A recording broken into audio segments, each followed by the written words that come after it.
Good morning, everybody. My name is Richard Kennedy, and I'm the bloodborne virus and operations lead at AVIL. I'm speaking to you today from Gadigal land, the home of the Gadigal people of the Eora Nation. I pay my respects to Aboriginal people, both watching today, joining today, and with the communities we work alongside. This is and always will be Aboriginal land, and I'm proud to stand as an ally. Now, just before we start, there's a couple of housekeeping tips. This webinar is being recorded, but only myself and the panelists will appear. There's a Q&A at the bottom, so you can ask questions, and we'll try to get them if time allows. Please be respectful to one another when making comments, and closed captions are available in English. Now, today is a time to remember that there have been approximately 10,000 deaths from both hepatitis B and hepatitis C related illness over the last 10 years. Thanks to drug using organisations nationally and national campaigns, we are now able to test and treat more people than ever. The new medications mean hepatitis C can be treated in 10 to 12 weeks. This success started with community voices, and it's our voices that keep driving change. So I'm briefly going to introduce our panel, and then we're going to hear from Daisy Gibb and Emily Addison from Burnett and the Eliminate C Australia. So first of all, our panelists are Sophie Osborne. Sophie is the Hep C Community Campaign Coordinator at AVIL. We have Emily Ebden, who is the Hep C Community Campaign Coordinator and Capacity Lead at AVIL. Peter Sidaway, who's the Harm Reduction Coordinator at NTARC, the Northern Territory AIDS and Hepatitis Council, and Natalie de Jong, Quinn Harm Reduction Worker. So begin, I'd like to really welcome and thank Daisy and Emily, who will present the key findings, outcomes, and learnings from the campaign of It's All Right. Daisy is an evaluation officer with the Eliminate Hepatitis C Hep C Australia team at Burnett, working predominantly to evaluate health promotion and education programs designed and delivered by community organisations. Emily is the health promotion lead at Burnett and is part of the Eliminate Hep C. So if the panelists can all turn their cameras on, welcome to Daisy and Emily. Sorry, panelists, turn your camera off. Thanks, Richard. Thanks for a lovely welcome. Hi, everybody. I'm Emily, and I'm just going to give a nice, quick snapshot of the Eat Your Right campaign, and then I'll hand over to Daisy, who will talk through our early evaluation results. So Daisy's looking after me today. She's going to be looking after the slides, so we'll go to the next slide. So the Eat Your Right 2 campaign, it's our second iteration of this hepatitis C health promotion campaign. It's a peer-led campaign, and it's involved a partnership between AVIL as the National Peak Organisation of Drug User Organisations, and we've collaborated closely with the Burnett, and you might know of us as the EC team, but that stands for the Eliminate C Australia Partnership. So we've collaborated over the last year together with AVIL and also the state-based drug user organisations to build and develop this second iteration. So I just wanted to highlight that this campaign was funded by the CDC, which is the Centre for Disease Control here in Australia, and we were funded to do a second iteration. So what that meant was we were able to expand our approach into custodial settings, as well as using the opportunity to build some new messages. So this was around harm reduction messaging and also looking at how we could layer in messages on liver health. So we'll go to the next slide. So I just wanted to highlight that we were funded back in March last year.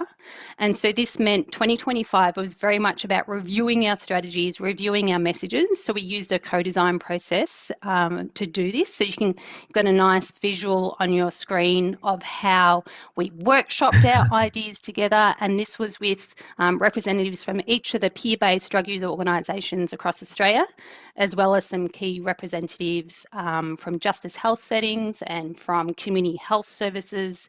So we had a great diverse group all working together on reshaping some of our messages. So we did this in terms of developing messages for our key audience of the Itch You're Right campaign. So we really wanted our messages to be right for people who inject drugs, Aboriginal and Torres Strait Islander people, and then people in custodial settings. So we had to make sure anything that we did in this co-design process was suitable and would resonate and appeal to our diverse audience.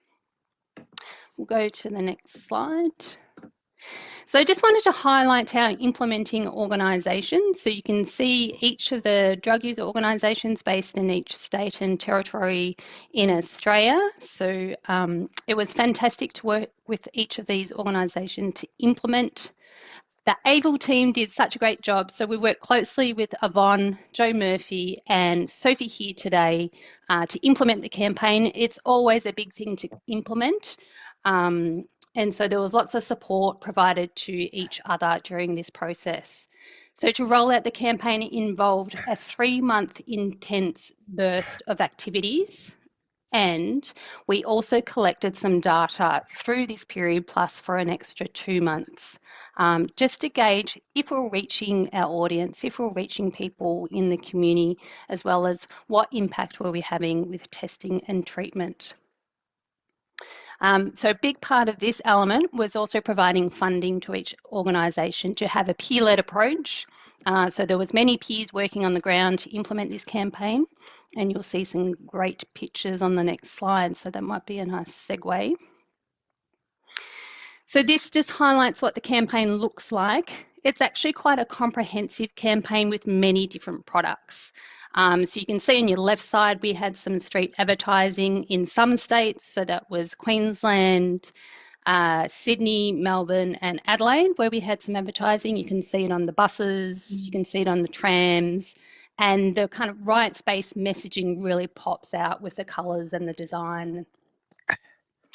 We also use merchandise. So a lot of the peers would give out merchandise packs or hand out items to people, and this would always be a helpful way of starting conversations about hepatitis C.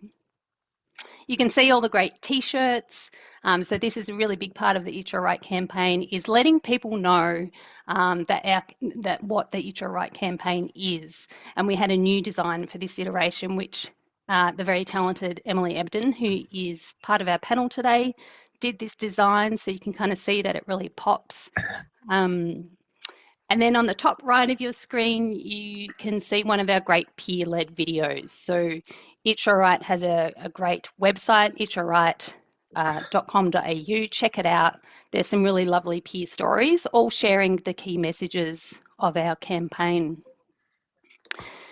And then the cornerstone of Itch You're Right is peer-based conversations. So in each state for the burst of Itch You're Right, peers were leading the way, talking to people in the community, doing outreach activities as part of the rollout, trying to connect people to the right information and peer-based support. So often this included things like providing testing with the point-of-care machines, or it might have been providing information around harm reduction. So really quite a range of activities would take place during the campaign burst.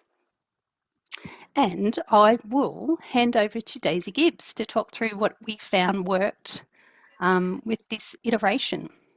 Thanks so much, Em, and thanks again to Richard and the AVIL team for having us. It's so nice to be able to talk about It's Your Right Too with you guys, and to talk about some of our preliminary results.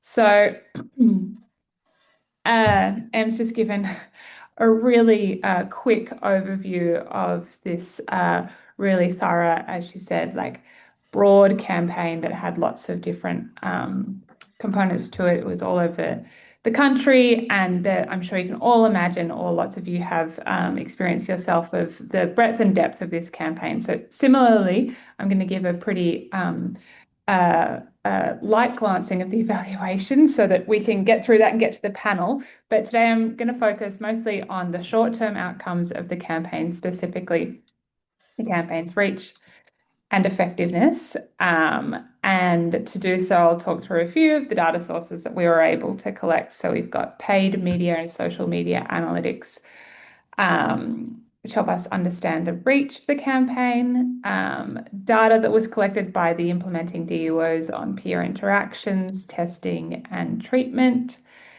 client surveys, which help us to understand at the end of the campaign's implementation period, did clients of these DUOs see the campaign? What did they think about it? And what did they do in response to that? And then the focus groups that we conducted with peers who are involved in implementing the campaign that help us to understand how is the campaign implemented at those organizations and what do they think kind of drove the success in terms of that reach and effectiveness of the campaign. So when we think about campaign reach, we see really high numbers of estimated people who are exposed to the campaign messages through a combination of that paid advertising, AVOL, social media, implementing organization, social media, and the campaign website. So over 3.5 million people were estimated to have been reached through those various channels. And then when we look at the data from the implementing DUOs, we see that almost 15,500 people were estimated to have been engaged in conversations or interactions between peers and community. And over 2,000 of those people were Aboriginal or Torres Strait Islander, and 164 were people who'd recently been released from prison. I just want to make a brief caveat with that number there that kind of counting or estimating the number of people who had recently been released from prison or Aboriginal and Torres Strait Islander can be challenging for DUOs. This data is obviously large numbers of interactions, and at times this is likely to be an underestimate when we're talking about specific demographic characteristics. When we think about the client response to the campaign, looking at the post-campaign survey, 130 people completed the survey, and 91% of people said that they saw the campaign, and most of them saw it in NSPs, and about 1 in 10 people saw it either in prison, 1 in 10 also saw it in community corrections. So when we look at that, we see that by thinking creatively about how to reach people who have experienced incarceration as a priority population of the campaign, by going into prisons, which was able to be achieved in some jurisdictions to varying degrees, may have been posters, it may have been some activities. It differed based on the state or territory. But by advertising in those settings, promoting the campaign, we are reaching this group of people in multiple different locations. And we know that's so important for health promotion messaging to see people at different stages or different areas of their life. When we think about the actions that were taken in response to the campaign, about half of respondents said that they spoke to a peer worker, and again, half said that they got a test for hepatitis C. So we're seeing positive responses, the ones that we're keen to see amongst people who completed the survey, which is great. And then when we think about engagement into care as a result of the campaign, I think that the predominant takeaway for me is that peers really drove really solid engagement into care. Almost 4,000 hepatitis C conversations were reported during the campaign period, and 1,757 Hep C tests were conducted during the campaign. Of them, 624 people were Aboriginal and Torres Strait Islander, and 158 people had recently been released from prison. When we look specifically at retention in care, when we're looking at specifically RNA tests, on the screen here we've got 3 different indicators, and within that there are 3 different colors. So the dark green is the total number of people that we're talking about. The red in the middle is Aboriginal and Torres Strait Islander people, and that is amongst the total sample. And then the kind of tealy color is people who recently released from prison. So we see that there are just over 450 RNA tests that were conducted. And during the campaign period, 63 people received a positive RNA result. And then 60 people were referred or prescribed treatment during the campaign. What that says to us is that it's really solid retention in care. There are lots of different points on the Hep C treatment pathway where someone may be lost to follow-up or find it challenging to get the next test or come back for results or get treatment. And we see that when peers are delivering Hep C care like this, the retention is really solid. And that pattern is consistent across those subgroups of Aboriginal and Torres Strait Islander people and people who are recently released from prison. So when we conducted our focus groups and throughout all of these results, we really see that idea that strong relationships allow DUOs to really effectively reach and engage people into Hep C care. Through these relationships, peers are able to build on the rapport that already exists, to frame Hep C care as a positive experience. And this is something that I was really moved by, and I think is a really excellent example of that unique relationship and why it's so critical to driving Hep C elimination. I'll read out this quote. It's from one of the peers who participated in our focus groups, talking about how they were able to implement the campaign and kind of what drove success. And they said, I think changing the conversation, like from negative to possibilities, it doesn't need to be the focus of the negative stuff. I think I had really good responses when I started talking about possibilities and what it was, because a lot of folks still thought it was interferon. I was able to speak from that place of having done both and the difference. You can have a bit of a laugh about it.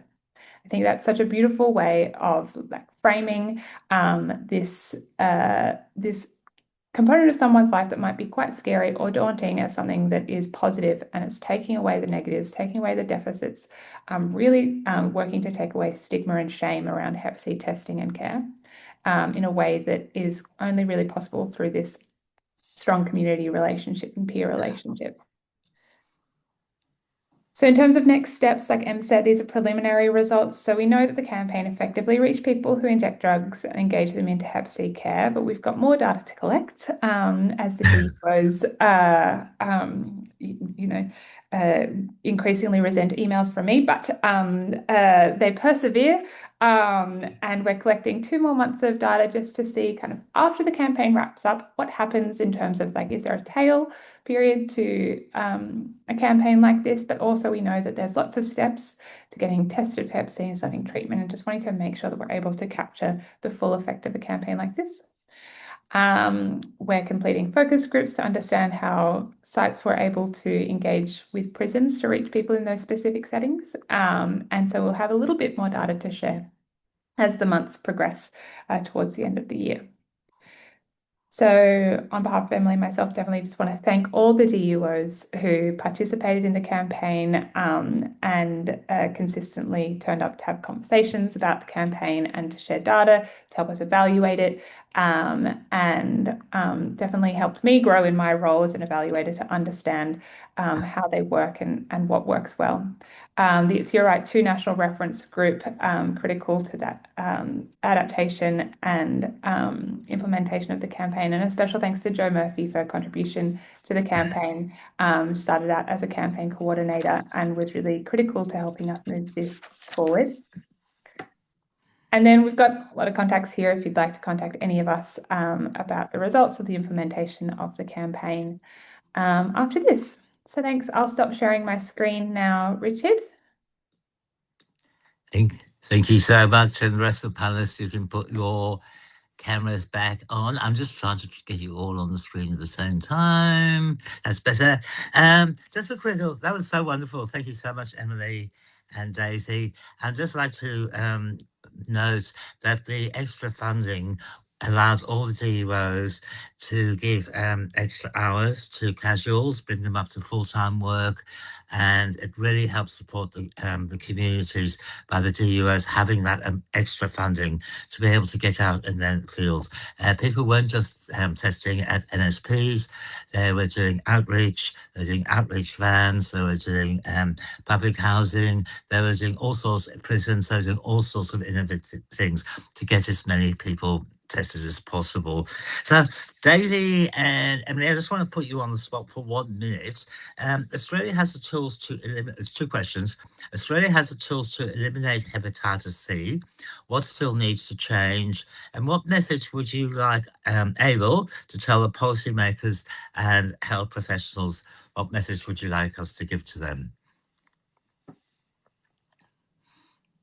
Whoever wants to go.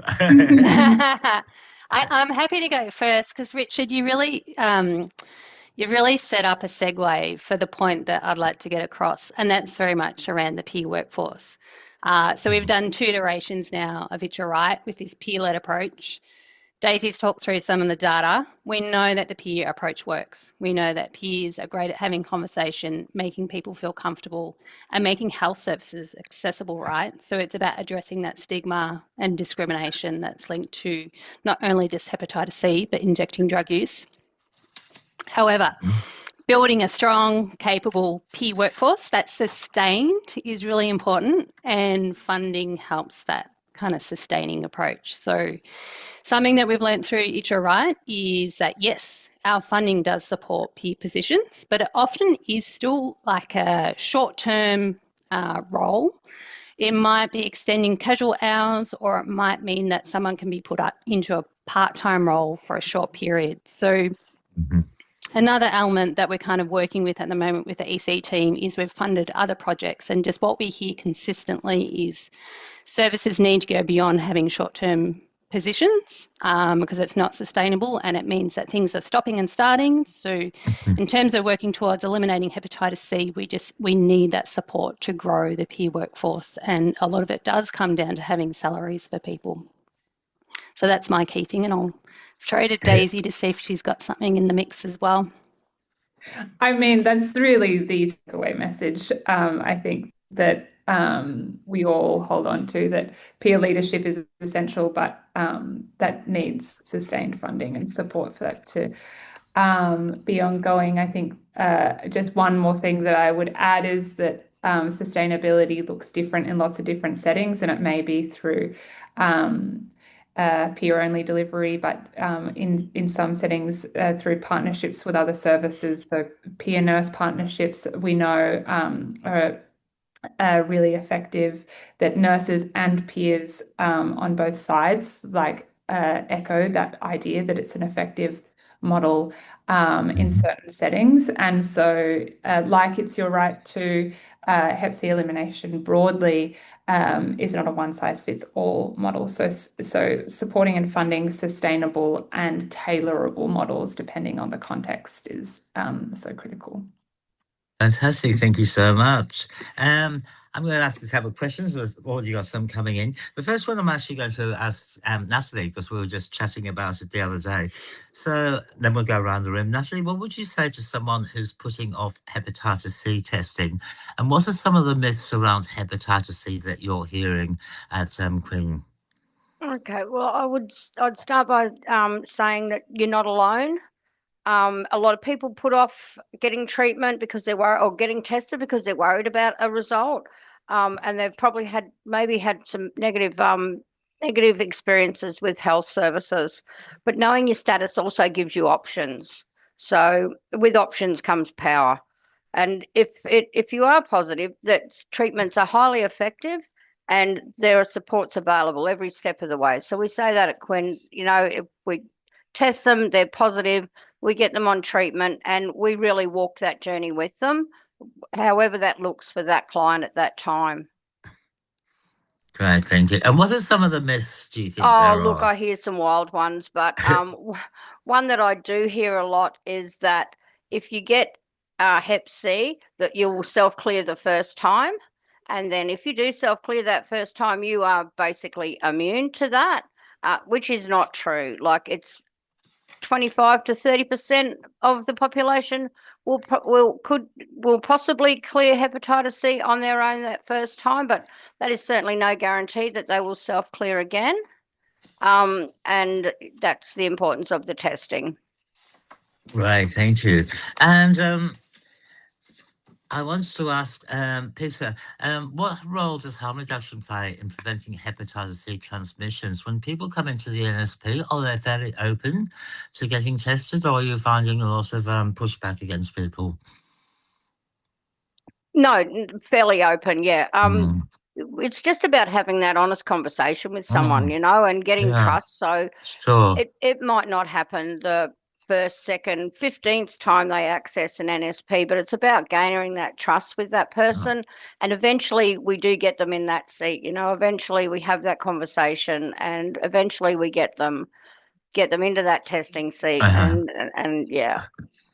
Peter, I'm going to ask the next one to Peter. How do you find that in the Northern Territory, where you've got a smaller community and people tend to know one another a lot more?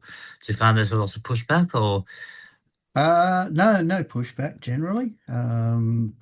There is a little bit of naivety around, and yeah, getting people and getting into conversation, which is the beauty of a peer-based NSP, is you can get that authentic engagement going, and we can chat with people without any feigning a Yeah. sincerity or pretending. Get down, and we hear people's honest feedback on hepatitis C. Some of it's silly. We correct that very, very quickly because we are listened to and believed. So yeah, not a lot of pushback.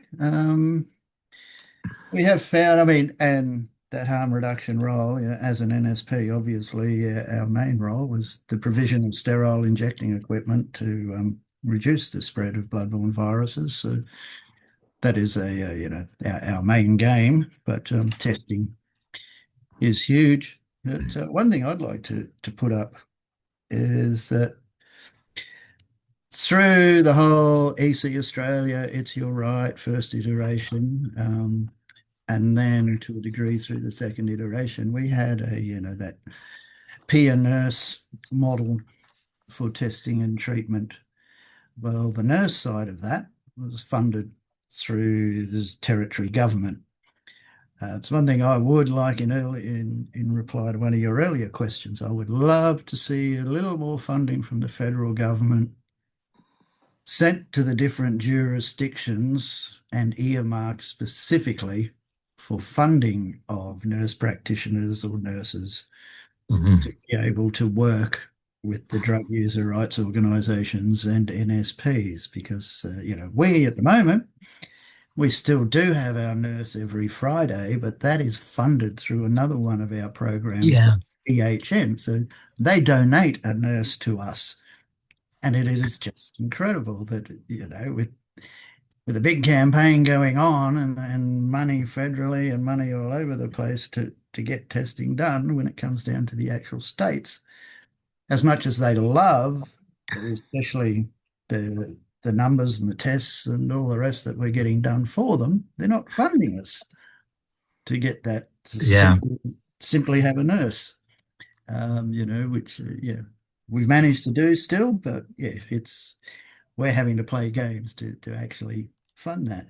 And it's also in a state's interest, because we had a recent example while the It's Your Right 2 was going. We did a lot of testing in the NT. Sal from our peer engagement program hired casuals, peer casuals, as well as community members to seriously get out there and do testing, and also in the NSP. We had a large contingent from Borroloola turn up one day, all to get tested. They'd heard about the testing, and the incentives were a big pull factor to getting through the door. But once through the door, there was a bit of disappointment that the testing was only for Hep C. And it was like, take advantage of that incentivized testing to include it makes a big difference, there, like syphilis. Worthwhile for the territory government to actually be providing that nurse and joining in with the testing regimes. Because we had, like I say, we were getting like 30 people in a go. That was huge. Big day. Thanks, Peter. We're always told, we can't engage with, we're not, how do we get to these people? And it's like, well, these people were right here. Thanks, Peter. It's Your Right campaign got them in here, and yet it was like, and they wanted full tests, full health tests. Exactly. Thanks, Peter. I'm just going to move on now. I've got another comment in the thing. Just a comment. Thanks to Emily and Daisy for being great allies and advocates for and support for the peer workforce. And speaking of the peer workforce, one of the stars for April of the It's Your Right campaign is Sophie Osborne. And Sophie, I was just wondering, what makes peer-led support different from other forms of healthcare or support? And how does living experience help in this matter? Thank you. Yeah, look, I think we've talked about it already today, but I don't think it can be understated how important the peer workforce is and how we connect with consumers. And look, we need clinicians as well. We need multidisciplinary teams, but I think that uh, when you say that you have lived experience, when you connect with the consumer, you see the shoulders go down a little bit. You connect with people, and there's that. It's not an instant trust, but almost. So I think that is invaluable, and it's certainly a huge part of the success of the campaign and getting people tested and the way people Mhm. engage. Yeah. Thank you. And our other star of the team is Emily Ebden here. And Emily, I was just wondering, what can health services do to make people feel more welcome and respected? Well, kind of really on theme, my answer to that, Richard, is to employ peer workers or partner with drug user organisations, peer organisations. Mm-hmm. I can never forget this quote actually that relates to this from Paul DeSauer, this EO or CEO from Peer Based WA. He said, when services say that we're difficult to reach, what they really mean is that their service is difficult for some people to access. And I feel like peer workers kind of make it that service is trustworthy or or should do, and create access to us people that find it hard to access services sometimes. So yeah, I guess I was thinking along those lines that if you can employ or embed peers in your workforce, in your service, Mm-hmm. every level, not just relegated to a peer worker that just stays as your token peer worker. I mean meaningful peer workforce engagement or partnering, collabing with orgs like Tussle, Able, Newer, NTARC, etc., Quinn. So yeah, that's Mm-hmm. what Yeah, and Emily, do you think that the stigma impacts people's decision to get tested and treated these days? the stigma. Yeah, I do, Richard. I often think that the reason we have stigma relating to Hep C is just because of the big connection to people who inject drugs and the Mm-hmm. stigma. It's like a Yeah. flow-on effect. Um, so with testing, oh my gosh, I'm getting lost. Can you repeat Sorry? that question again, Richard? Sorry? Can you repeat that question again? Uh, Sorry, I cut what off what it. parts of stigma and discrimination do Thank you actually think puts people off getting tested? Yeah, Because I thank know you, you Richard. come from a smaller community in Tasmania, so Yeah. yeah. No, thank you. That brings me back. So Woo! yeah, Got back in. the ADHD kicks in. So yes, I feel like Hep C is heavily stigmatized just because it's related to us, and that's Mhm, because we're a criminalized population due to prohibition.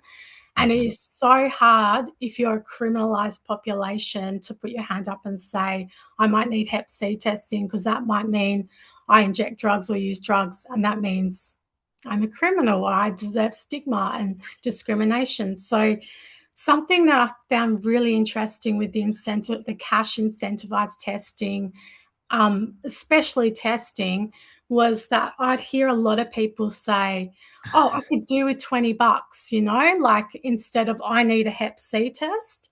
It was almost mhm. like the incentives provided a little cover, and I thought that was really interesting. And it's a bit sort of sad as well that that's something at play, that people feel like they can't just openly be like, yeah, I need a Hep C test.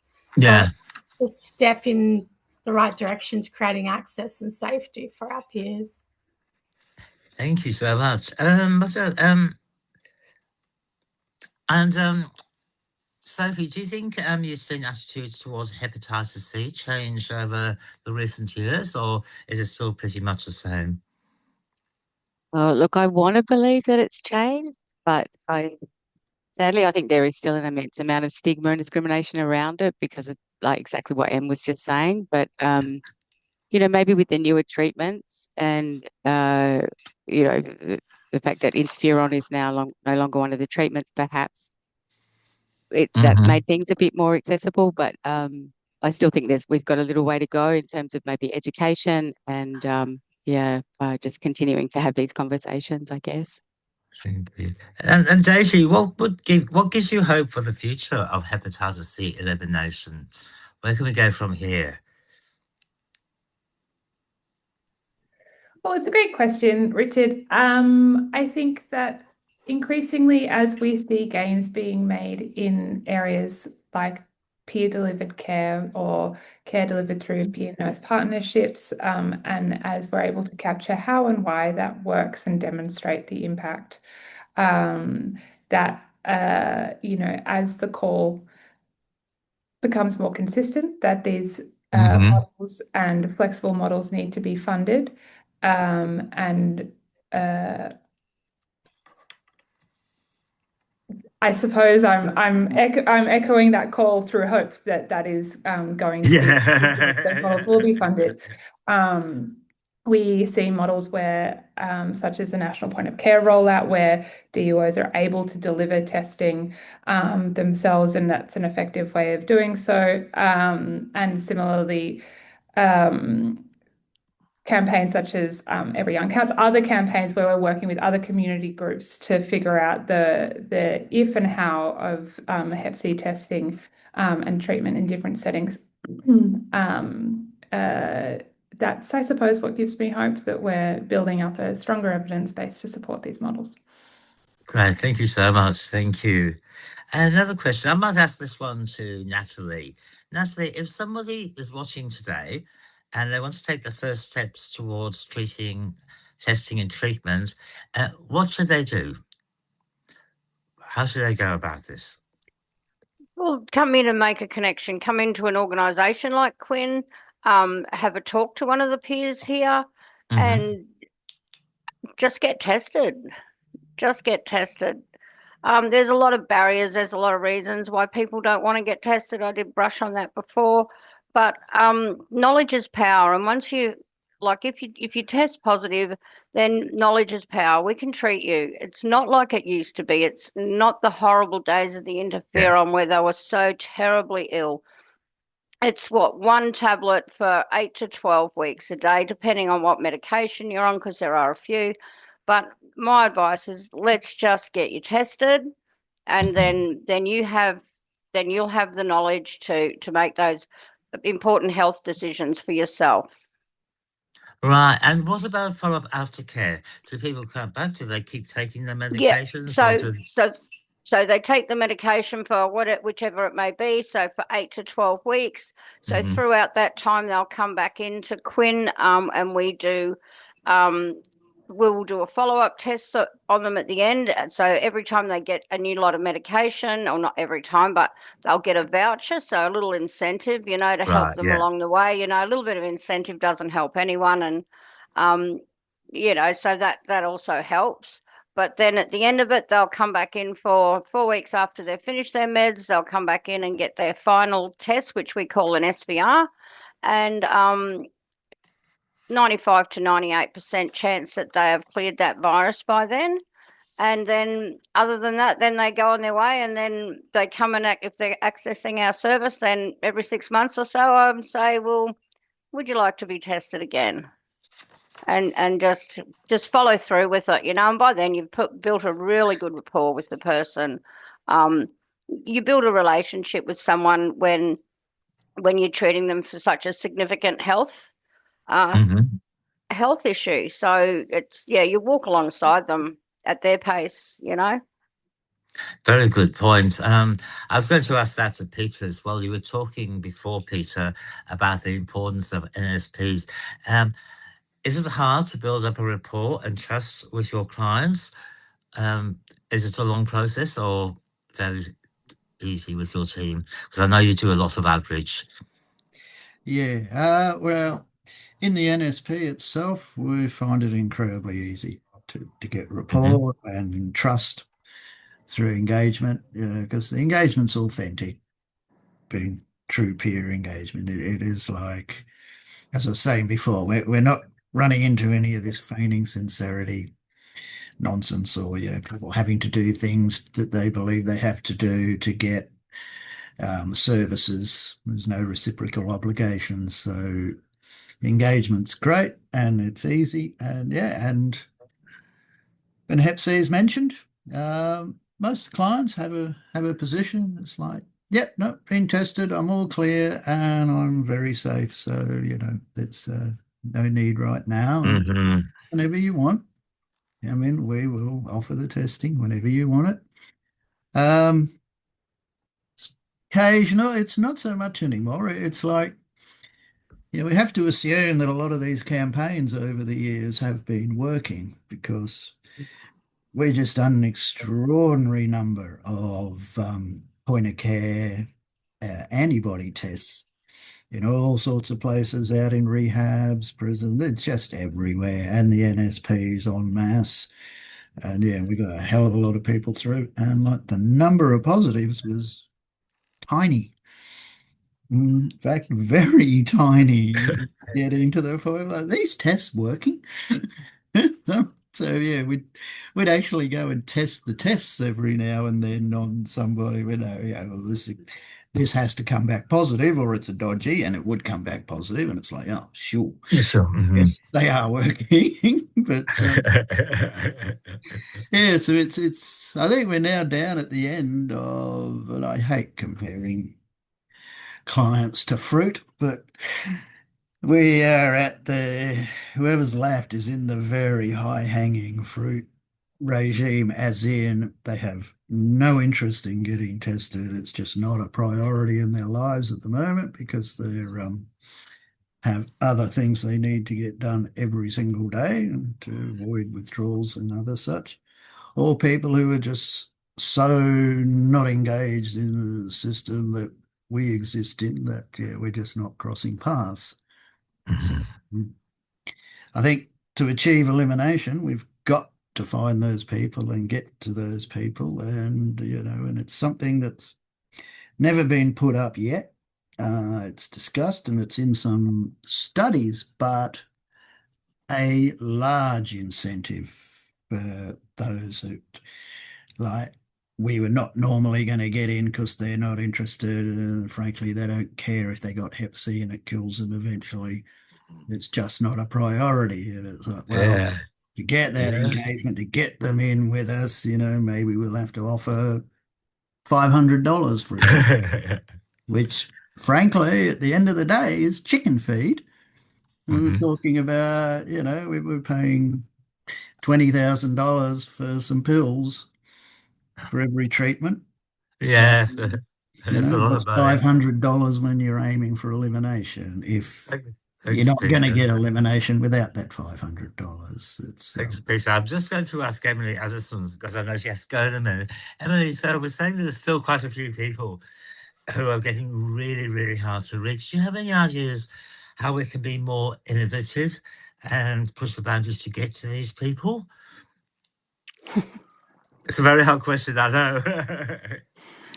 I think it's just tailoring our approach, right? We've kind of heard in this discussion for each panelist that we need to use what works, whether it's peers, peer nurse models, but we also have to constantly tailor, but also check in with our community about where we should go. So I think definitely with something around the learnings with It's Your Right, it's that adaptation, thinking about how can we go to the community instead of asking the community to come to us. That kind of modelling service model really works. So, as we get to the pointy end, it will become harder. I guess one of the good stories is we are treating people, we are testing and treating the right people. But in terms of working out where we go next, it is working with community about different approaches or different locations. And that's what we've really tried to do with It's Your Right is go, okay, where's a service that we haven't worked with before? Can we have a collaboration? Is it taking to a different spot? I think one of the learnings with It's Your Right, which was a pilot approach really, was taking it into the prison system. But we did start to get some evidence to go, people did see our posters in the prison. They were recently released and then they saw the posters when they came out of prison in community and then they've ended up in an NSP for a test. So It's trying to kind of build in multiple points where people keep on interacting with us, they keep on seeing us, and we keep reminding them, hey, you can get tested here and it's okay. So we've just got to stick at it, I think. Thanks, Emily. And I'm going to throw back to Sophie Osborne now, because as Daisy said before, we had Joe Murphy working with us. Joe left, and Yvonne Samuel was the other coordinator, and you joined, and Yvonne got sick, and you sort of got left holding the bucket. You were working in prisons as well, and how's the experience been for you, and what have you learned along the process? So unfortunately, I wasn't actually able to work in prisons, if unless I misheard you. And that's a unfortunate thing that goes along with being somebody who's has used drugs, because we get criminalized, and I wasn't able to get access into prisons. But Right. I do think that the way forward, like I'm saying, is thinking a bit outside the box and tailoring our approaches. And custodial settings is definitely one of those areas. How we go about that, I don't know. Some jurisdictions are more accessible than others, but also like things like mobile services, I think is maybe something, if we can get more funding into that sort of sphere, maybe that could reach the higher hanging fruit. But and continuing to having peers test, because a Hep C test now is so quick. It takes 10 minutes maybe. It's a finger prick test. And it's my understanding that there are vending machines maybe in places like Quinn that have like HIV tests that you can access, that clients can take home. So maybe moving forward, we might be able to take these tests home as consumers, and get them out and test ourselves, But Look, I will admit, when I tested positive for hepatitis C, it took me about 3 weeks. I got the medication. It took me about 3 weeks to actually get the guts to start taking the medication, because I'm living with HIV, and I thought, oh my God, what's going to go on? And then I realized it was just one more pill at night time, and there were no side effects. And because hepatitis C, you don't seroconvert like you would do with HIV or even COVID-19, any other virus. It just creeps on so slowly. So many people aren't aware that you're living with hepatitis C. And I have to say, after probably about the first 2 or 3 weeks, I started feeling I had a lot more energy, and the brain fog had gone. It started to clear as well. Now, I didn't realize that was happening to me. I thought, because it happened slowly over a period of time, I thought it was just you're getting older, and it's just life and things like that. So the actual change rate was absolutely fantastic. So, Emily, you've been working in prisons, haven't you? Just put your microphone on. Sorry, Richard. Yes. Yes, I have been. And I found that so interesting, by the way, just to hear you say that about the HIV medication. Like, that makes so much sense. And I wonder what people living with HIV that contracted Hep C as well faced when they were looking at interferon, the mind boggles. But anyway, thank you for sharing that, Richard. Yes, I have been with my tussle hat on, working with my colleague Nick, delivering some harm reduction programs in the prisons down here in Tassie. And fortunately, It's Right was just the perfect kind of add-on sort of vehicle to sort of enhance what we were doing already. Well, we'd only done one, so it really helped us grow what we were doing last year. So, yeah. Sorry, I'm just answering a question there. And someone has said that home testing would be great, especially for regional and rural populations. So that's something that we must be really good to think about. Okay, so any takeaway messages to people? What would you like people to take away from this webinar as we're getting close to the end, 10 minutes to go? Emily, do you have a takeaway message you'd like to leave with people? Emily Addison? Emily's are everywhere. I know. They're also hardest workers. I think the key takeaway for me is collaboration and partnerships. It's been so wonderful to hear of all the different partnerships that have come out of It's Right. And that's where we do discover different ways of doing things. and do discover different ways of reaching people and talking to people. So keep getting out there and meeting different services and working together. Thank you. And what about you, Daisy? What would you like someone to take away from here today? Oh, Em always takes the good one, doesn't she? She's your boss, isn't she?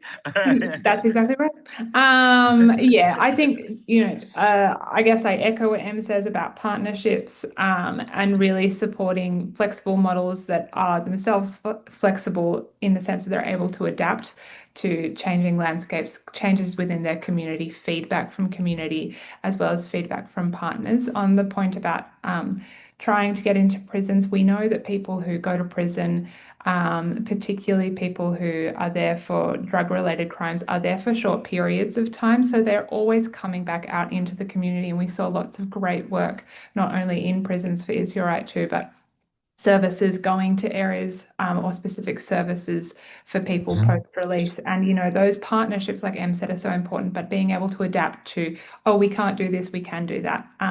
It's such a testament to the dynamic relationship that DUOs have with their community, and how point of care testing and mobile outreach allow that kind of responsive approach to their work. Fantastic. Thank you. Natalie, what would you like people to take away from today? My message would be that Hep C is curable, and nobody should let fear, shame, or stigma stop them from getting tested or seeking support. So I've learned that both through my lived experience and my work as a peer, that people can achieve incredible things when they are met with respect and compassion.